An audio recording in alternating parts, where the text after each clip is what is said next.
दुनिया में स्वास्थ्य से बढ़कर कोई वस्तु नहीं। एक तंदुरुस्ती हजार नेमत है। इसीलिए सातों सुखों में पहला सुख निरोगी काया का होना माना गया है।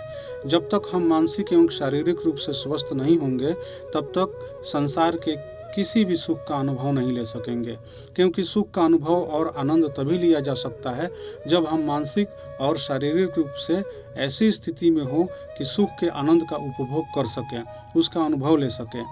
ऐसी स्थिति को उपलब्ध करने के लिए हमको अपने स्वास्थ्य की रक्षा करनी होगी। यह रक्षा कैसे की जा सकती है, इसकी जानकारी प्राप्त करने के लिए आप हमारे इस वीडियो को सब्सक्राइब करें, शेयर करें, लाइक करें और कमेंट भी करें। नियमित प्रत्येक एपिसोड को देखें और इसका लाभ उठाएं। शरीर स्वस्थ हो तो मन प्रसन्न रहता है, यदि मन प्रसन्न हो तो तन स्वस्थ रहता है, तन मन प्रसन्न और स्वस्थ हो तो ही जीवन सुखी और समृद्ध होता है। इसके लिए उचित आहार विहार और श्रेष्ठ आचार विचार का होना जरूरी है। जब परिवार के सदस्य स्वस्थ और प्रसन्न रहते हैं तब परिवार का उचित विकास होता है, और जब परिवार स्वस्थ, सुखी और समृद्ध हो रहते हैं तब राष्ट्र का उचित विकास होता है। हम स्वस्थ और सुखी होंगे तो हमारा राष्ट्र भी स्वस्थ, सुखी और समृद्धशाली होगा। भारत में जिस शास्त्र की मदद से निरोगी होकर जीवन व्यतीत करने का ज्ञान मिलता है उसे आयुर्वेद कहते हैं। आयुर्वेद में निरोगी होकर जीवन व्यतीत करना ही धर्म माना गया है। रोगी होकर लंबी आयु को प्राप्त करना या निरोगी होकर कम आयु को प्राप्त करना दोनों ही आयुर्वेद में मान्य नहीं है।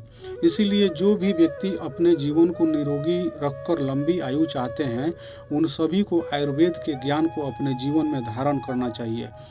और निरोगी जीवन के बिना किसी को भी धन की प्राप्ति, सुख की प्राप्ति, धर्म की प्राप्ति नहीं हो सकती है। रोगी व्यक्ति किसी भी तरह का सुख प्राप्त नहीं कर सकता है।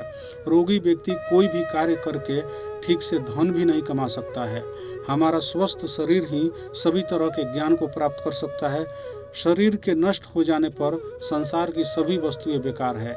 यदि स्वस्थ शरीर है तो सभी प्रकार के सुखों का आनंद लिया जा सकता है। दुनिया में आयुर्वेद ही एकमात्र शास्त्र या चिकित्सा पद्धति है जो मनुष्य को निरोगी जीवन देने की गारंटी देता है। बाकी अन्य सभी चिकित्सा पद्धतियों में पहले बीमार बने फिर आपका इलाज किया जाएगा, लेकिन गारंटी कुछ भी नहीं। आयुर्वेद एक शाश्वत एवं सातत्य वाला शास्त्र है।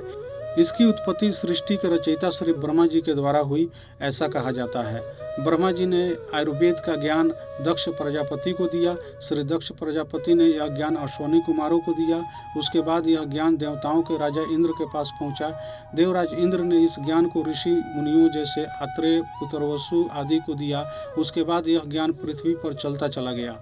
इस ज्ञान को पृथ्वी पर फैलाने वाले अनेक महान ऋषि एवं वैद्य हुए हैं जो समय समय पर आते रहे और लोगों को यह ज्ञान देते रहे हैं, जैसे चरक ऋषि, सुश्रुत, आतेय ऋषि, पुनर्वसु ऋषि, कश्यप ऋषि और भी बहुत सारे। इसी श्रृंखला में एक और महान ऋषि हुए वाग्भट ऋषि, जिन्होंने आयुर्वेद के ज्ञान को लोगों तक पहुंचाने के लिए एक शास्त्र की रचना की जिसका नाम अष्टांग हृदयम है। अष्टांग हृदयम शास्त्र में लगभग 7000 श्लोक दिए गए हैं। यह श्लोक मनुष्य जीवन को पूरी तरह से निरोगी बनाने के लिए काफ़ी है।